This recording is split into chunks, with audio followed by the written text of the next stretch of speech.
que conste que esto se lo volvemos a presentar al pueblo de México a través de su presidenta como un testimonio de lo que hicieron innecesariamente para proteger los intereses de los grandes ricos y poderosos de este país.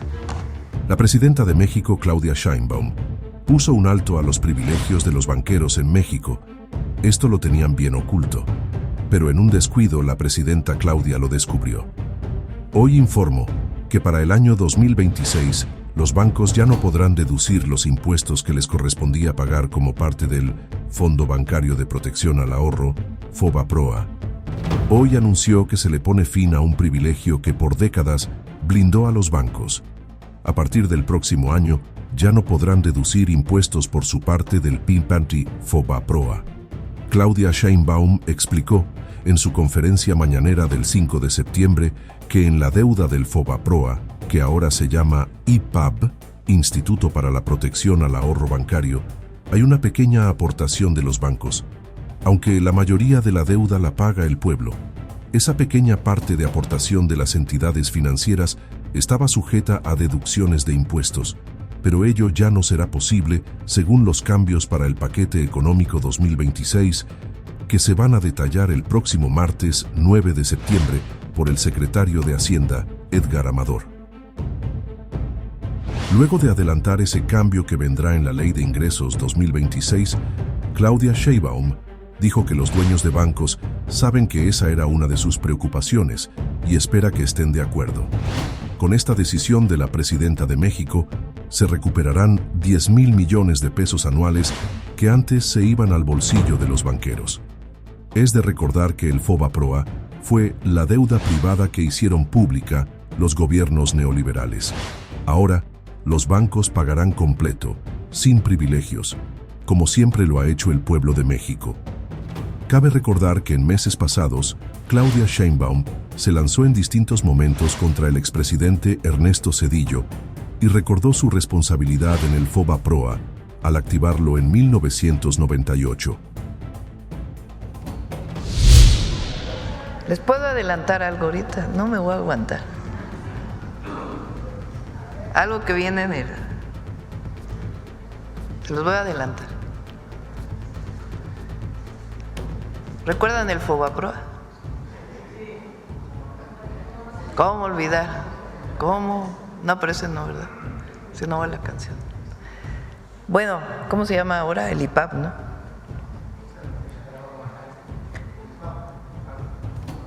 Bueno, esa deuda que era privada, que se convirtió en deuda pública,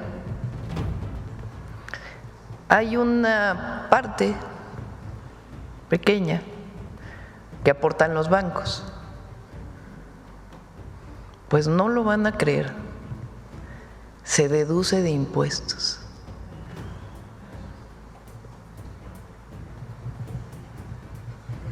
¿Sí me entendieron? La gran mayoría de la aportación al IPAB viene del pueblo de México. Hay otra parte que en la época de Peña Nieto abrieron abonos abiertos. Pero resulta que la pequeña parte que aportan los bancos la deducen de impuestos. Pues ya no la van a deducir a partir del próximo año. Esa es parte del paquete que vamos a presentar. Ya les adelanté. Son como 10,000 millones de pesos de lo que se recupera. Ya el martes les va a decir los detalles Edgar Amador. Pero ese es uno de los temas que tomamos la decisión. Porque no puede ser que haya deducción de impuestos de una aportación que se hace para poder pagar la deuda del FOBAPROA. O sea, ¿cómo vas a deducir los impuestos? Pues tienes que pagar impuestos, ¿no? De eso. Son algunos de los temas que vienen en la nueva. Si me escuchan los bancos, es algo que incluso con algunos de los dueños de los bancos lo platiqué en su momento. Pero creo que es justo pues que no haya esta deducción. Entonces ya viene planteada en la ley de ingresos. No, yo creo que van a cooperar todos los bancos, van a estar de acuerdo. Sí. La historia del Fondo Bancario de Protección al Ahorro, FOBAPROA, es la historia de una estafa, de una red de corrupción entre el poder político y el poder empresarial y del saqueo más grande en la historia contra la economía del país y de millones de mexicanos. El FOBAPROA surgió en 1990 durante el gobierno de Carlos Salinas de Gortari, con el objetivo de darle liquidez a los bancos recién privatizados para que en caso de crisis y devaluaciones entrara al rescate de sus deudas y otorgarles capital. Originalmente el FOBAPROA era un fideicomiso privado administrado por el Banco de México. El FOBAPROA tenía un precedente directo. En 1983 se creó en el Banco de México el Fideicomiso de Cobertura de Riesgos Cambiarios FICORCA, con más de 10,000 millones de dólares para beneficiar a empresas establecidas en México que tuvieran deudas en dólares. Su primer director fue el entonces joven economista Ernesto Zedillo Ponce de León, recién doctorado en la Universidad de Yale. El FICORCA, como el FOBAPROA, fue un instrumento para beneficiar a grandes empresarios que contribuyeron a las campañas políticas del PRI y al ascenso de la nueva élite de tecnócratas. FICORCA benefició al menos a 209 empresas que pertenecían a los 30 grupos empresariales más poderosos. En diciembre de 1994, tras el final trágico del sexenio de Carlos Salinas de Gortari y ante el escenario de un enorme déficit en la cuenta corriente, a su llegada a la presidencia de la República, Ernesto Zedillo decidió devaluar el peso de manera discrecional, avisando solo a un grupo selecto de empresarios nacionales y extranjeros, provocando con ello una fuga de capitales súbita, el aumento de las tasas de interés y la consecuente quiebra de millones de empresas y de mexicanos que no pudieron pagar sus deudas con los bancos. La cartera vencida se disparó en 150% en solo unos meses. El efecto fue tal que entre 1994 y 1996 la población en pobreza aumentó en 17 millones de personas, para sumar un total de 64 millones de personas en pobreza. Como consecuencia del error de diciembre, durante ese sexenio la moneda mexicana perdió más de la mitad de su valor, pasando de 3.4 pesos por dólar a 9.4 pesos por dólar. El gobierno de Ernesto Zedillo decidió endeudarse con 50,000 millones de dólares frente al gobierno de Estados Unidos y del Fondo Monetario Internacional, elevando a 164,000 millones de dólares la deuda externa, cifra sin precedente en la historia del país. Zedillo firmó una carta de intención con el FMI para acelerar el proceso de privatización de empresas estatales, elevar las tasas de interés de manera inusitada, lo que provocó la quiebra de cientos de miles de familias y generó el famoso efecto tequila de la recesión económica mexicana. El único rescate aprobado desde el exterior y operado por el gobierno de Zedillo fue a los grandes empresarios y a la banca en quiebra, que fue el antecedente para que grandes bancos extranjeros se quedaran con la banca mexicana. Con el pretexto de evitar una crisis financiera mayor, Zedillo ordenó comprar la deuda privada de bancos y empresas en forma de pagarés que se canalizaron al FOBAPROA, equivalentes al 11% de toda la economía mexicana. En el verano de 1998, con el apoyo de los votos del PAN y del PRI en el Congreso, la administración zedillista convirtió esa deuda privada en deuda pública y el FOBAPROA pasó a ser el Instituto para la Protección del Ahorro Bancario, IPAB, en beneficio directo de bancos como Bancomer, Inverlat, Banamex, Unión, Santander Mexicano, Serfín y Banpaís. La deuda original de 552,000 millones de pesos se convirtió en deuda pública. Al cierre del 2000, el último año del sexenio de Zedillo, esa deuda había crecido a 705,000 millones de pesos y en 2023 ascendía a 1,096,877,7 millones de pesos. En un cuarto de siglo, creció más de 100%, aunque ya se habían pagado más de 1,376,000 millones de pesos solo en bonos del IPAB. Se trata del saqueo más grande a las arcas mexicanas y un acto de corrupción que contó con el apoyo de legisladores del PRI y del PAN en contubernio con grandes empresarios y políticos que se beneficiaron directamente de este proceso. No fue casual esta complicidad. Entre los empresarios beneficiados están varios políticos del PRI y el PAN, cuyas empresas se beneficiaron del FOBAPROA, como Vicente Fox, Fernando Senderos Mestre, el regiomontano Fernando Canales Clariont, José Eduardo Robinson Burs Castelo o los empresarios políticos Carlos Hank Ron, que donó $25 millones a las campañas electorales de Zedillo y de Roberto Madrazo en 1994, o los casos más conocidos de Carlos Cabal Peniche, Fernando Laquenau Rocha y Ángel Isidoro Rodríguez, y grupos empresariales importantes vinculados con Pablo Escandón Cusi, Manuel Gómez Daza Rangel, Claudio X González Laporte, Agustín F. Legorreta Chaubet, la familia Ballesteros, Valentín Díez Morodo, David Peñalosa, Ricardo Salinas Pliego y Enrique Molina Sobrino.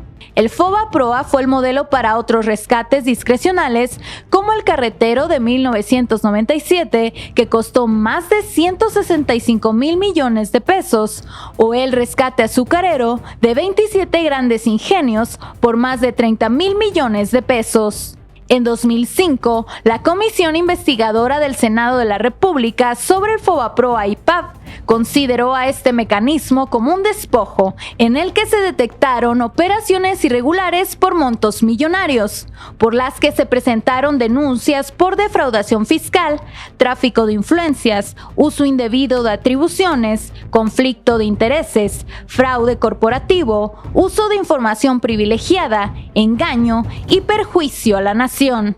Hasta Carlos Salinas de Gortari, ex jefe de Zedillo y padre del neoliberalismo, calificó al FOBAPROA en su libro La década perdida como una capitulación y entrega de áreas fundamentales de la economía a extranjeros. Pablo.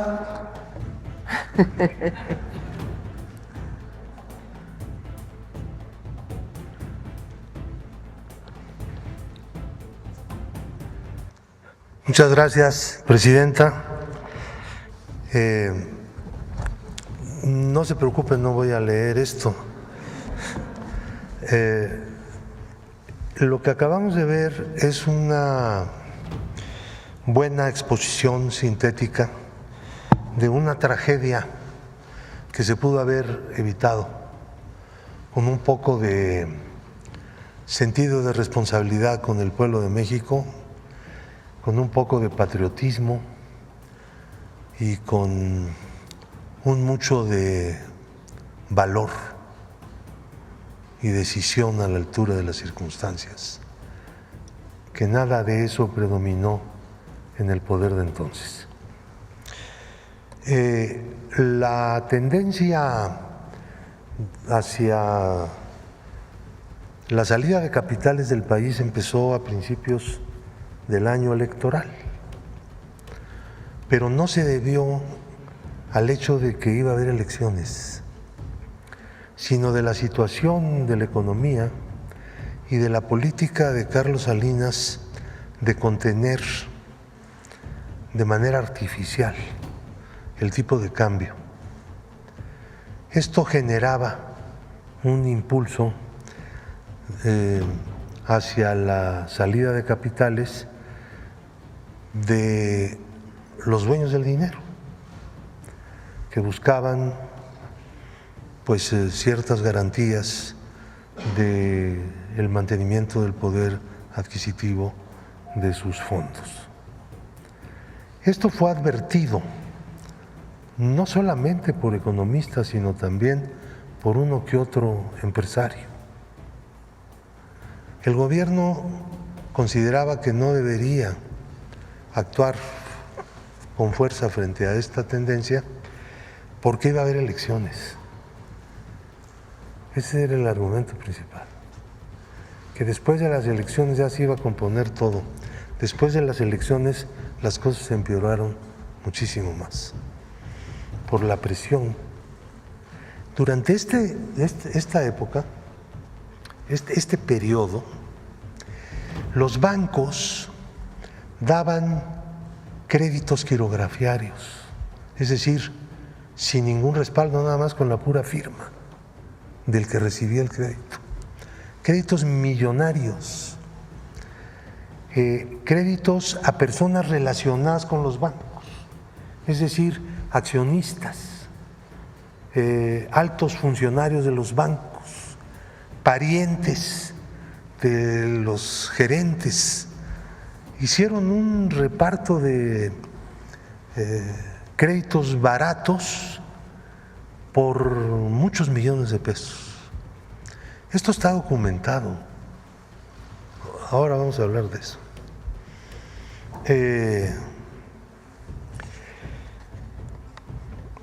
Claro, en el momento en que estalla la crisis, el secretario de Hacienda dice, y el nuevo presidente dice, es que no sabíamos nada de los bonos que había estado Salinas emitiendo. ¿Cómo que no sabían nada si eran miembros de ese gobierno? Pues ¿de dónde llegaban? Llegaban del mismo grupo político. Zedillo no iba a ser el candidato, ustedes lo saben, todo el mundo lo sabe. El candidato era Colosio, él fue, digamos que el relevo. Pero Zedillo era el coordinador de la campaña de Colosio. Entonces había estado en el gobierno directamente, tenía conocimiento de eso. Su carrera como funcionario alto pues fue en el fideicomiso para cubrir los riesgos cambiarios, que era pues un instrumento para sustituir confianza por soluciones a los problemas de deuda en dólares de los empresarios. Perdón. Entonces, veamos cómo se hizo, cómo se construyó este edificio de FOBAPROA. El FOBAPROA empezó a operar dando bonos, fondeando a los bancos que tenían dificultades de cobro. Una cantidad enorme de créditos que estaban en cartera vencida y que el FOBAPROA asumía a cambio de bonos que se le entregaban y entraban al activo y al patrimonio del banco. Entonces FOBAPROA empezó a cubrir adeudos privados. Esta no era la función. La función del FOBAPROA era una especie de seguro para proteger el ahorro bancario. Cuando un banco entraba en dificultades, la Comisión Nacional Bancaria intervenía al banco y entonces lo podía sanear utilizando las cuotas pagadas por los bancos al FOBAPROA y cubriendo, por lo tanto, determinados quebrantos, aunque no había un techo como después se puso, de todas maneras, pues eso estaba en dependencia de la política de la propia autoridad del país. Empezaron a dar. En la Cámara no había informe, no se informó nada a la Cámara. Estaban simplemente pues regalando dinero, pues, para decirlo en términos llanos. Hasta que hubo ahí una pequeña rebelión y dijeron, bueno, pues tienen que informarnos. Y fueron a informar. El asunto era mucho peor que lo que suponíamos. Las cosas ya estaban en un nivel verdaderamente insostenible. ¿Quién va a cubrir todo esto? Del desastre. La economía del país estaba mal, la inflación galopaba, el tipo de cambio llegó hasta 11 y pico, venía desde 3 con la reforma, ¿se acuerdan? El cambio de los pesos llegó hasta 11. Bueno, entonces se hicieron dos bandos.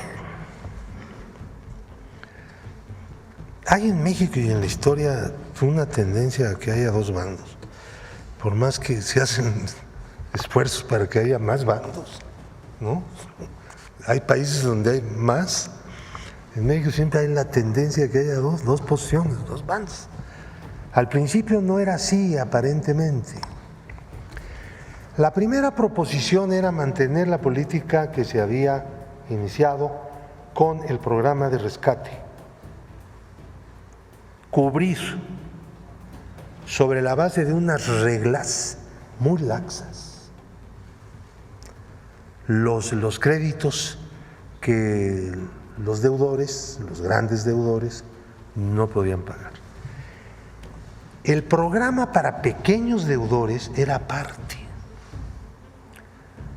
Lo separaron porque eran cantidades mucho menores y el regateo era mucho mayor, o sea, al pequeño deudor le tocaba cubrir un porcentaje mayor del adeudo por una razón, porque muchos de ellos eran hipotecarios.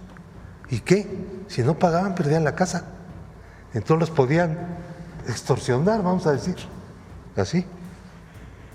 Entonces, ese programa que todavía subsiste como el rastro, como un adeudo, nunca tuvo una importancia grande. Ellos presumían mucho de su programa de pequeños deudores, pero les salió baratísimo y los pequeños deudores pues tuvieron que pagar una buena parte. Los grandes deudores, pues no, así no fue la historia. Era muy laxa la norma. Entonces, la segunda propuesta era que el gobierno de México asumiera acciones sin derechos corporativos, que los dueños de los bancos siguieran manejando los bancos y el gobierno no interviniera en la administración. Tuviera, con la emisión de bonos, una parte, la parte necesaria de acciones para fortalecer el activo de los bancos y que estos siguieran operando. Con el tiempo, una vez que los bancos empezaran otra vez a tener utilidades, que era previsible que dentro de un determinado tiempo, pues lo obtuvieran. Entonces, con las ganancias, productos de las utilidades de esas inversiones de capital, de esas acciones, empezarían a amortizar las mismas acciones. Entonces, no sabíamos exactamente cuánto tiempo iba a durar, pero desde luego no 25 años, era imposible. Si se hubiera resuelto se hubiera empezado a resolver en el momento en que, como ocurrió, los bancos empezaran otra vez a tener utilidades. Ahora tienen unas utilidades grandísimas, pero no amortizamos nada. Nada. Un año después en Japón, esta propuesta se aplicó, la que yo presenté. Y les fue bien, digo, dentro de lo que cabe, tenía una crisis espantosa, pero salieron. También lo hizo el presidente Obama, lo comentábamos hace un momentito, lo recordábamos, con algunas empresas, en lugar de hacer ese salvamento, decir, te doy dinero y me cobras los intereses de lo que te estoy dando. ¿Cómo? Era este sistema, que duró poco tiempo en la política de Obama de salvamento de empresas grandes. Algunos bancos entonces quebraron, los dejaron quebrar, pero lo que estaban protegiendo era la economía, la producción. Y lo hicieron bien.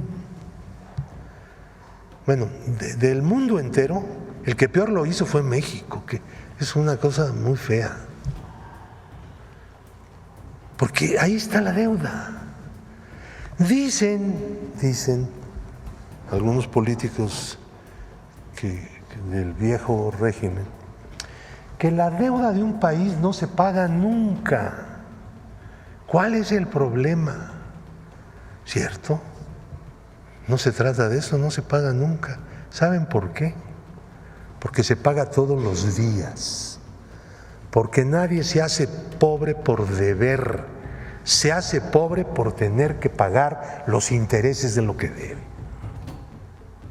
Esa es nuestra historia, es nuestra realidad, porque el pasado nos persigue cuando las cosas que se hacen son de una profundidad dañosa inmensa. La auditoría. Vamos a aterrizar ahí. Bueno, entonces había dos proposiciones.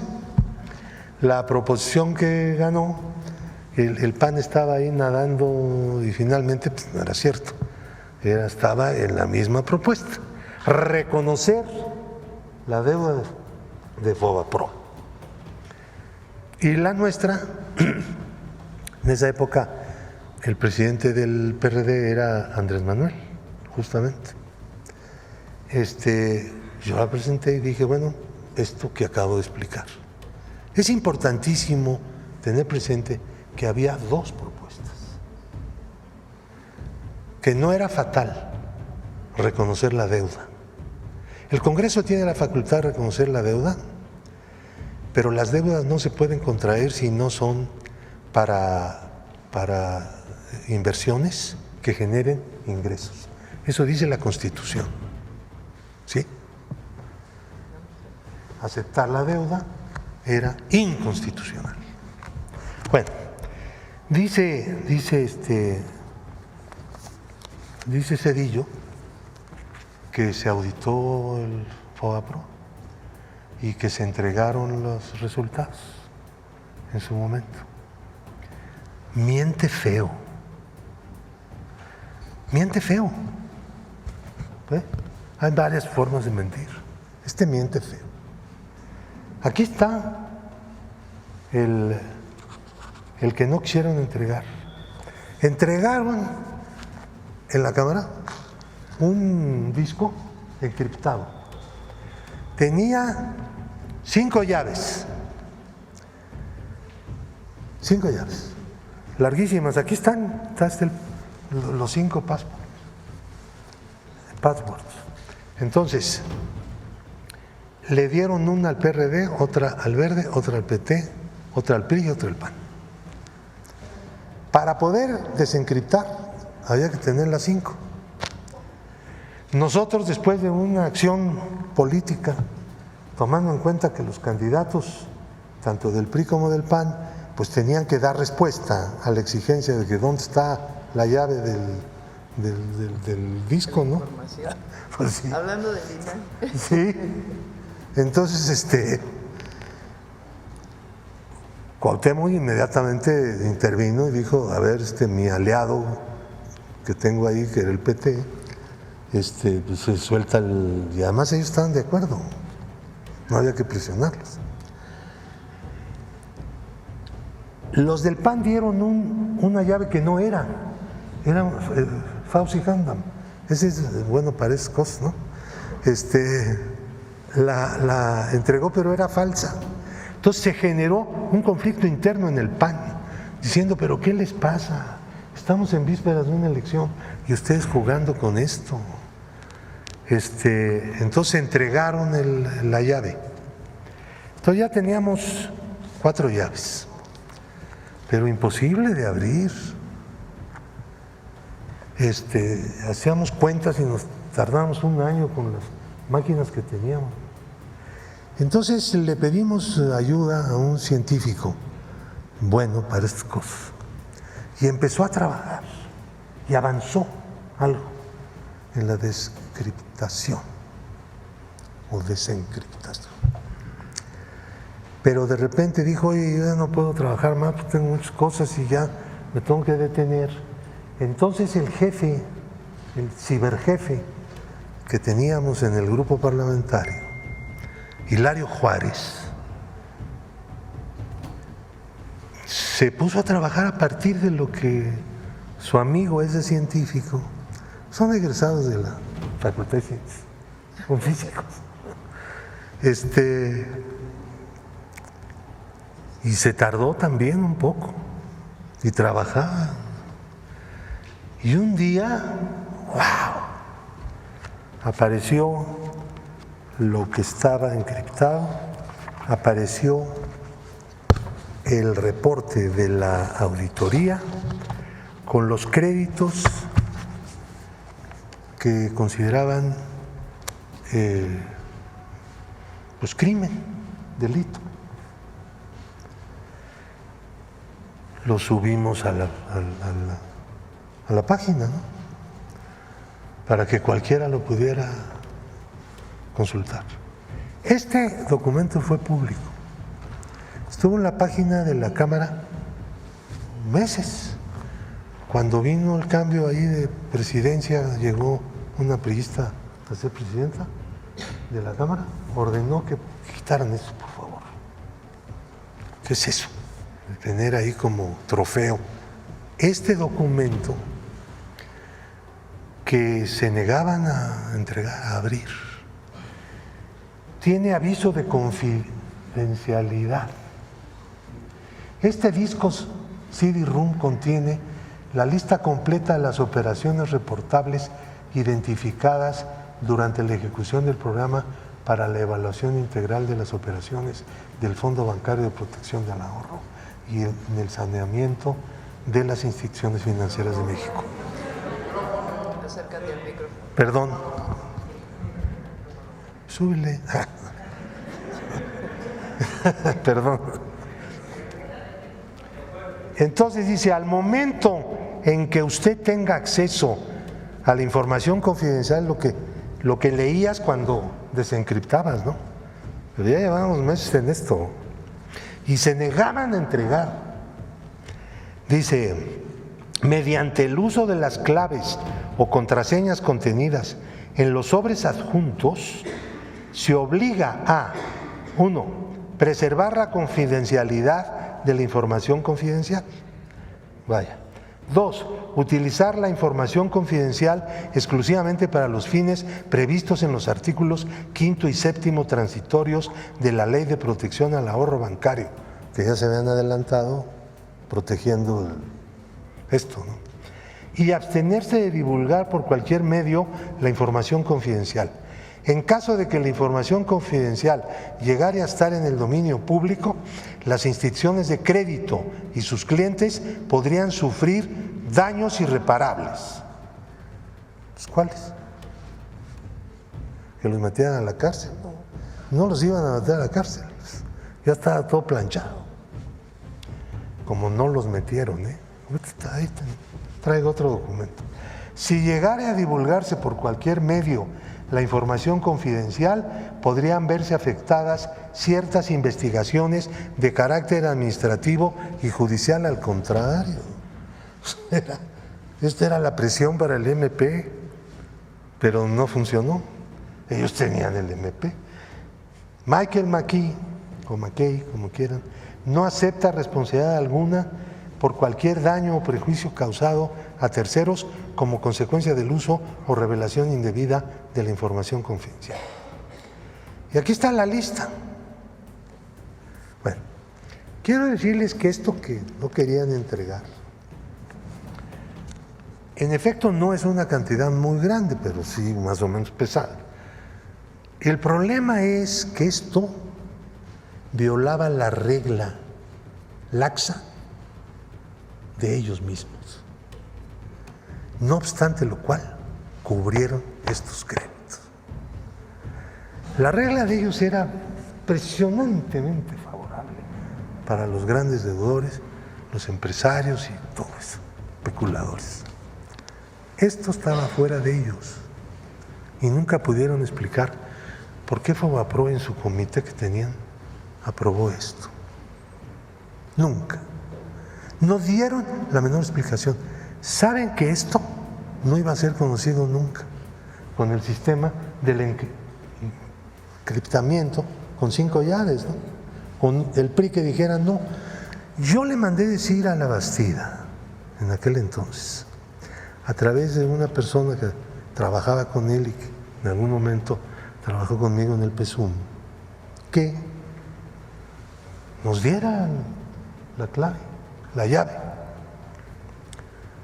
que eso era lo mejor para el país, para todo el mundo, la transparencia más elemental. Me mandó decir que no. No sé si porque no podía o porque no quería o por las dos cosas. Eso nunca lo dijo, se hizo el desentendido. Este documento se conoció en su momento. Se está negando su existencia. Zedillo está diciendo que se entregó el resultado de la auditoría abiertamente en el momento. El resultado de la auditoría que entregaron es este, donde está la historia, lo que hicieron, más o menos la política que llevaron a cabo, pero también la crítica de la política económica del gobierno, sobre todo bancaria, de aquella época. Está incluido aquí. Yo quisiera, si me lo permite la presidencia, entregar simbólicamente estos documentos aquí a la presidencia de la República como testimonio de que existen, de que el de los fraudes que hicieron, lo ocultaron y quien lo dio a conocer fue la gente de izquierda en la Cámara. Y el PAN y el PRI lo estuvieron ocultando y les pongo como muestra la propuesta que hizo a ese respecto. El 23 de marzo del año 2000, Fauzi Handam, que había sido el negociador ahí en el grupo, en donde nada más de las dos propuestas que había, no estaban dispuestos a discutir más que una, que era la de ellos, y yo les dije, ¿saben qué? Pues yo me voy, pues ¿qué estoy haciendo aquí? Y ya, ahí quedó la cosa. Y Medina Plasencia, que era el coordinador del PAN, presentaron el 23 de marzo de 2000 un documento propuesto al Pleno de la Cámara, donde la Cámara de Diputados se deslindaba de la publicación de las operaciones reportables, que es este documento que habíamos publicado, y declaraban que solo el IPAB puede darle un uso. O sea, ellos mismos, que se habían dividido entre el PRI y el PAN la integración de los consejeros del IPAB. O sea que ya estaba todo bien planchado. Luego hay un reporte que traigo aquí dejo todo, en donde está la cuenta de las carpetas de investigación que se abrieron, muchos de los cuales, ahí viene la historia, obtuvieron amparos y ejecutorias de amparos en tribunales colegiados de circuito.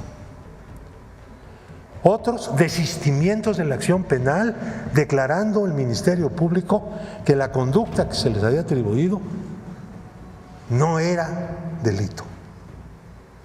Una maravilla, ¿no? Yo lo dejo aquí en la presidencia de manera simbólica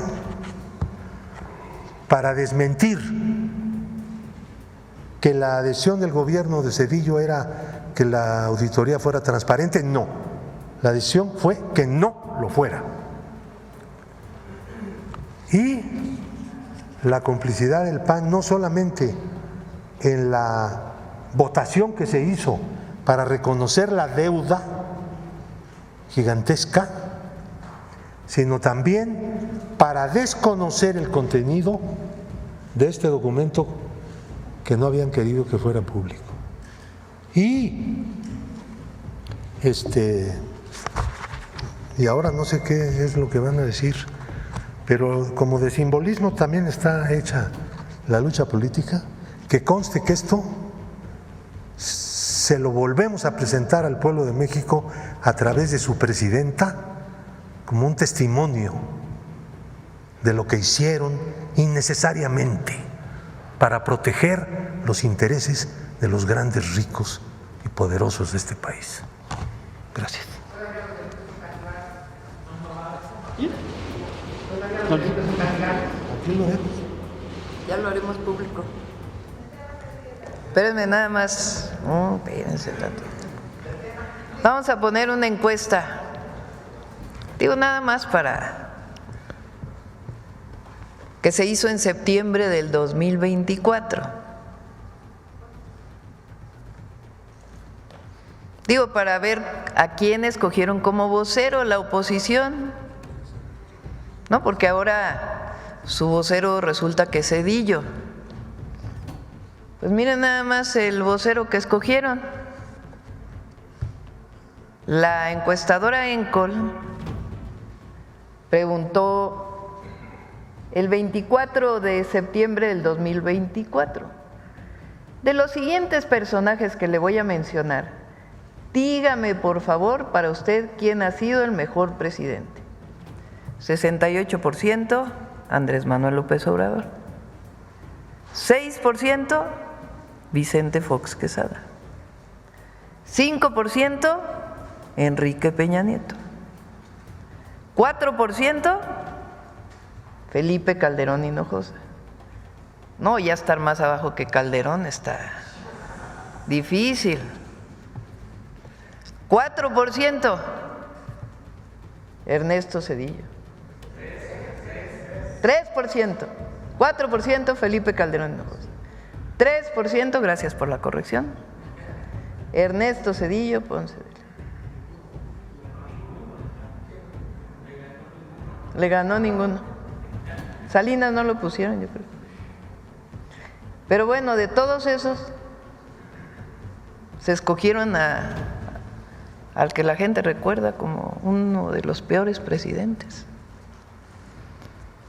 Porque vale la pena nada más.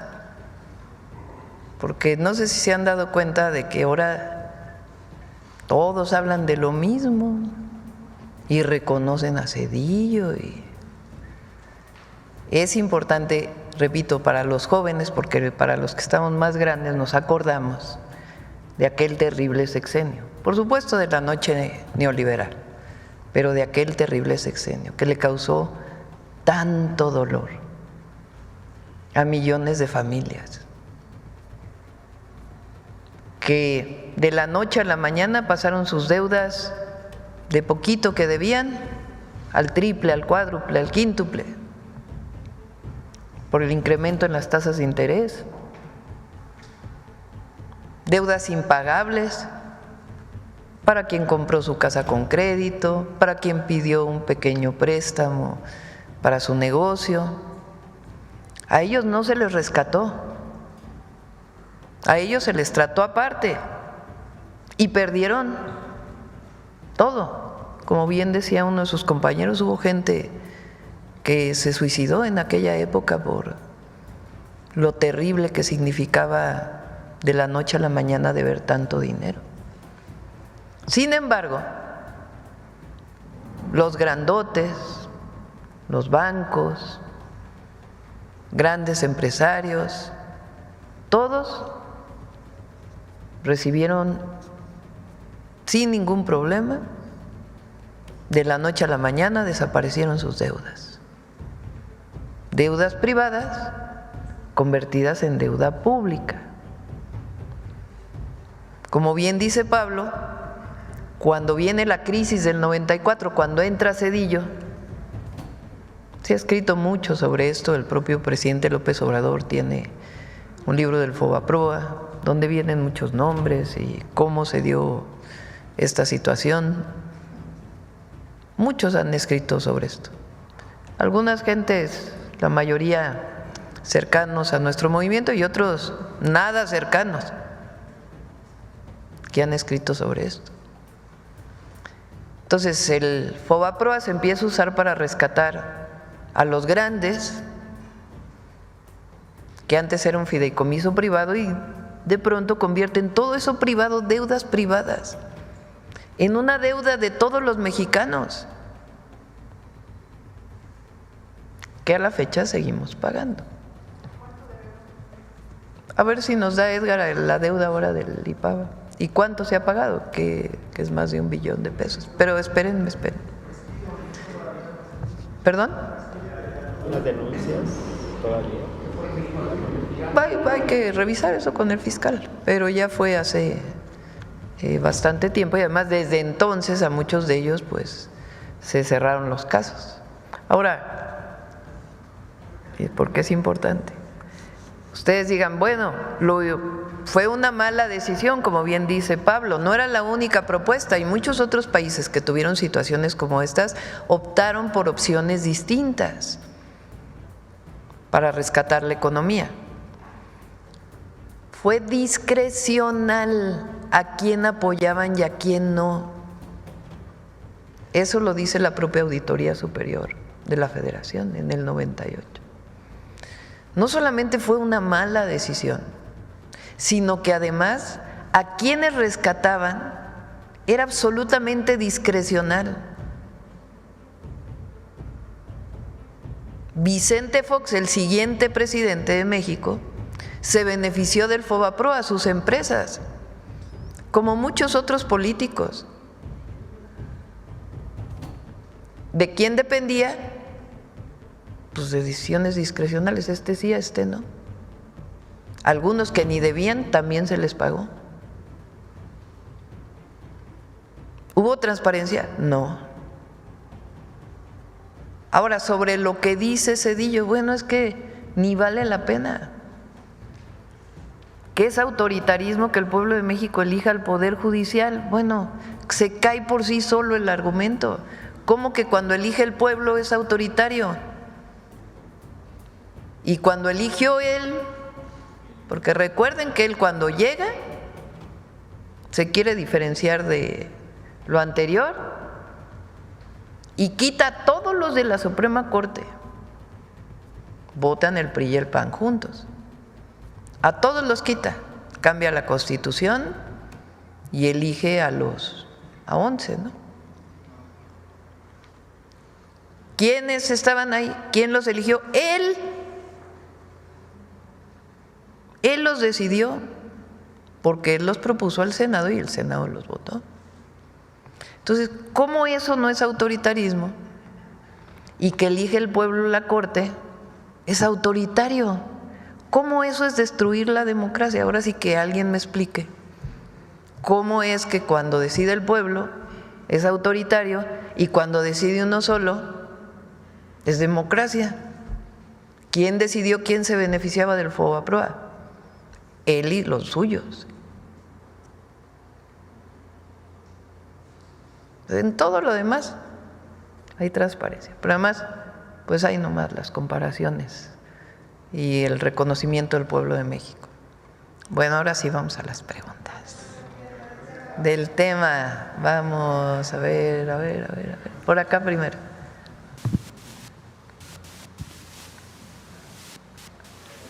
Buenos días, pues sí que estuvo bueno hoy el tema de Zedillo. Y para preguntarle, buenos días, ¿me escuchan? César Huerta, de la revista Polemón, presidenta. Como fue más tarde en la mañana. Buenos días. Adelante.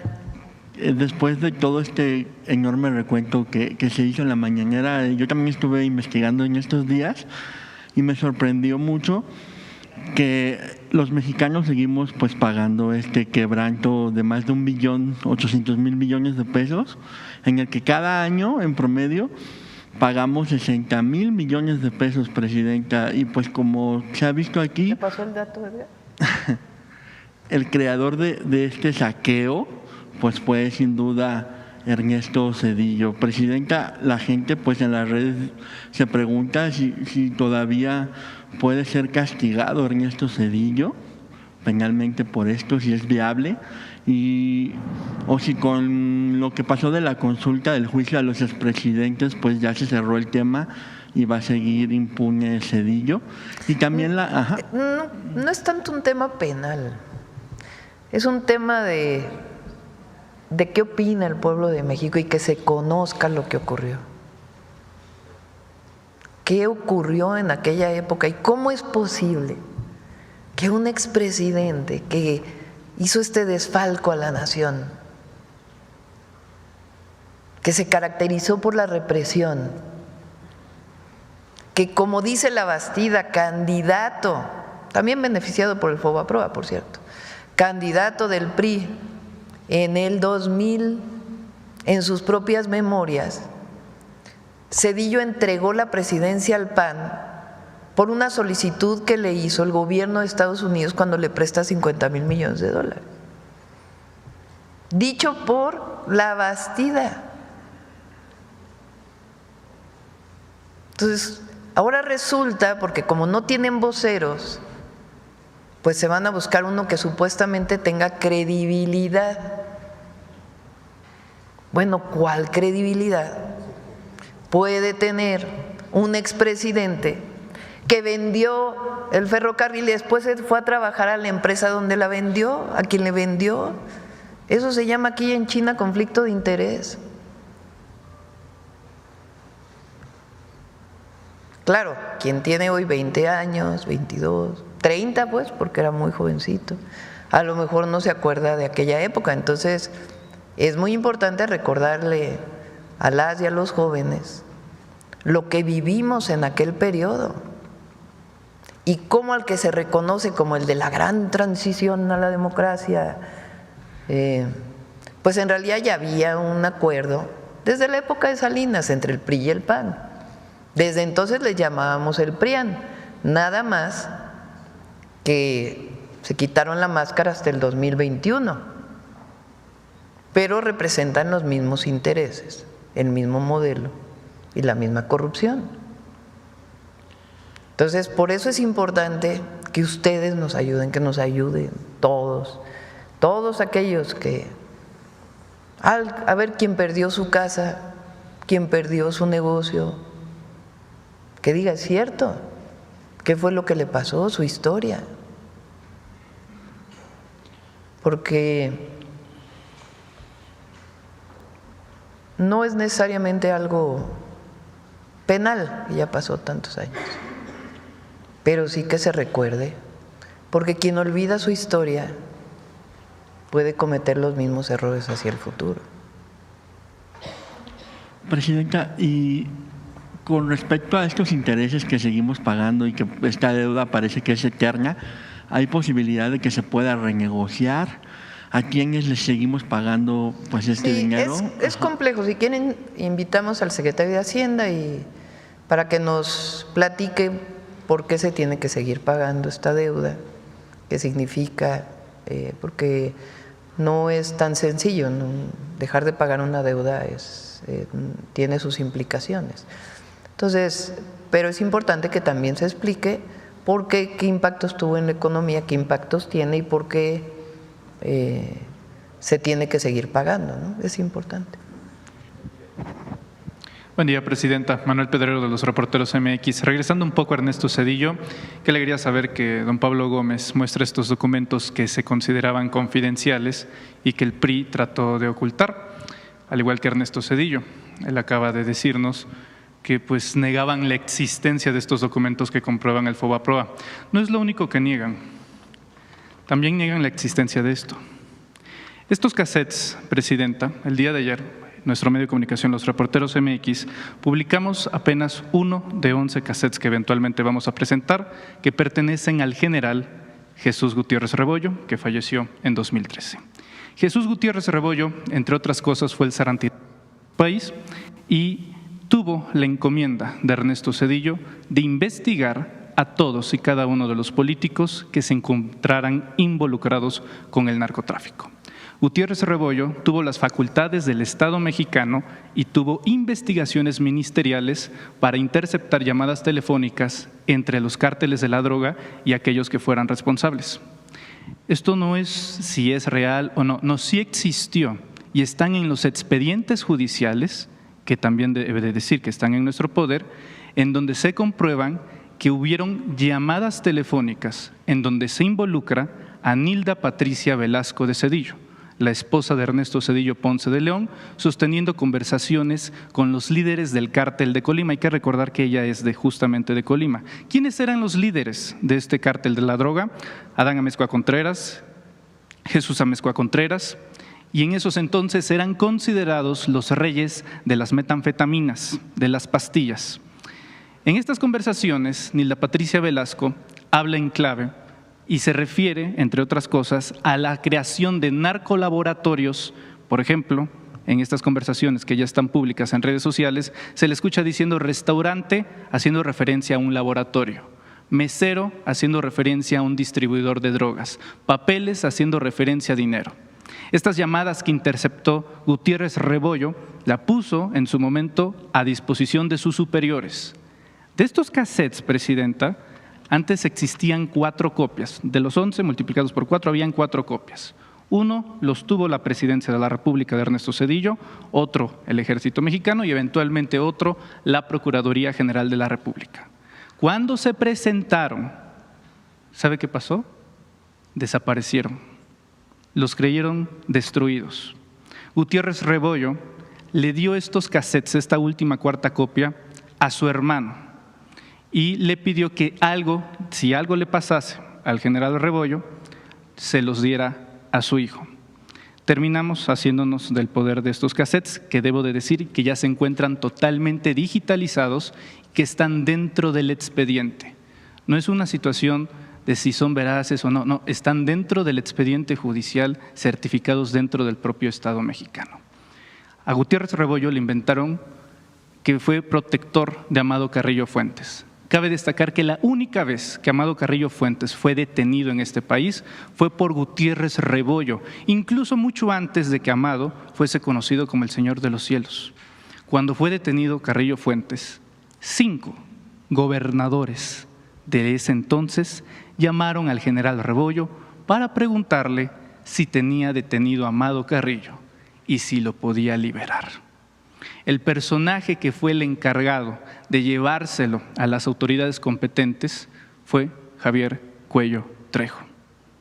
El general Rebollo le dijo que si los dejaba libre iba a haber consecuencias, ya que ese señor era un alto capo de la droga.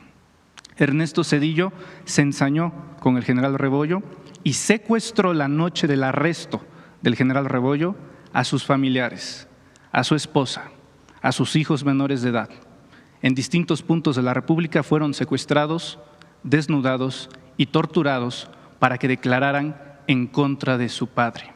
Incluso el chofer del general Rebollo, el señor Juan Galván Lara, también fue torturado y sus hijos fueron secuestrados para que diera una declaración. Lo hizo bajo tortura y años después, también está documentado y también son documentos oficiales, admitió que había sido una declaración bajo tortura. A tal grado que el Ejército Mexicano le devolvió al general Rebollo el grado de división de general de división. Y cuando fallece, es público, se puede encontrar dentro de la propia institución de la Sedena que se lamenta el fallecimiento del general Rebollo porque de los delitos que se les inventó fue absuelto de todos, excepto quedó uno pendiente, que era la aportación de armas exclusivas del Ejército Mexicano. Ahora que salen estos audios, Presidenta, en el contexto del regreso de Ernesto Zedillo Ponce de León, y ya que está bastante interesado en enviar cartas, en responderle a usted, valdría bastante la pena, ya que regresa al escenario público, que diera una puntual respuesta a esto, porque no solamente se involucra al cártel de Colima, también, entre otras cosas, a Francisco Stanley, como aparecen en estos audios. Esta es la fuente, esta es la proporción de información, pero como usted es la presidenta de México, puede corroborarlo de mejor manera, a disposición del general secretario, el general Ricardo Trevilla.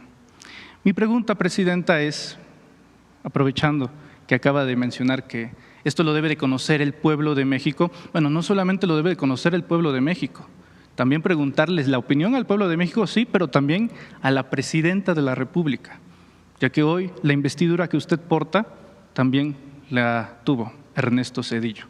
¿Qué opina de que este doctor en economía de Yale haya liderado, entre otras cosas, a sabiendas de que su familia, su esposa, su suegro, sus cuñados estuvieran involucrados con el cártel de Colima y sobre todo en la documentación oficial de un narcogobierno y de un narcopresidente?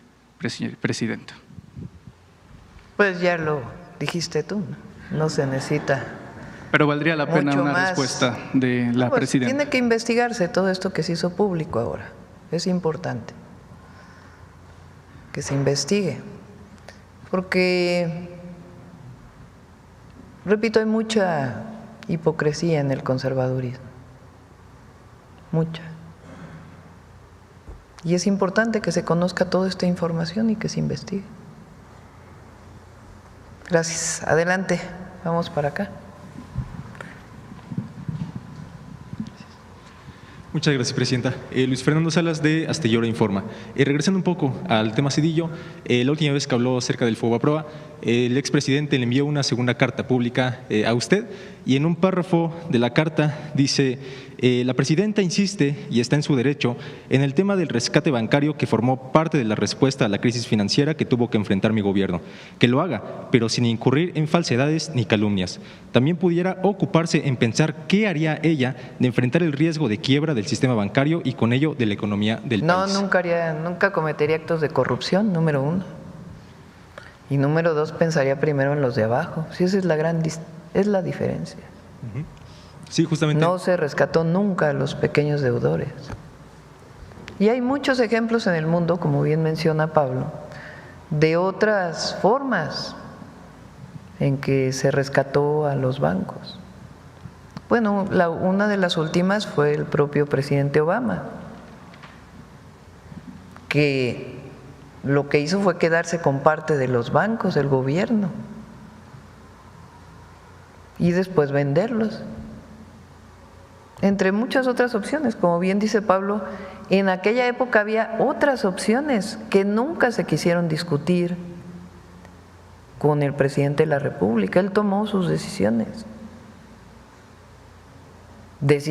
que llevaron pues a una crisis tremenda, con millones de mexicanos afectados, con aumento de la pobreza en el país. Entonces primero el modelo es distinto. Ellos siempre defendieron el modelo neoliberal. Y segundo, estuvo plagado de corrupción y de discrecionalidad. Y para mí el pueblo de México lo es todo. Jamás pactaríamos con un gobierno extranjero para una transición en el país, una supuesta transición. No somos lo mismo, afortunadamente. Bien, gracias, presidenta. Y en otro tema, el día de ayer la esposa de Israel Vallarta… Afortunadamente para el pueblo de México.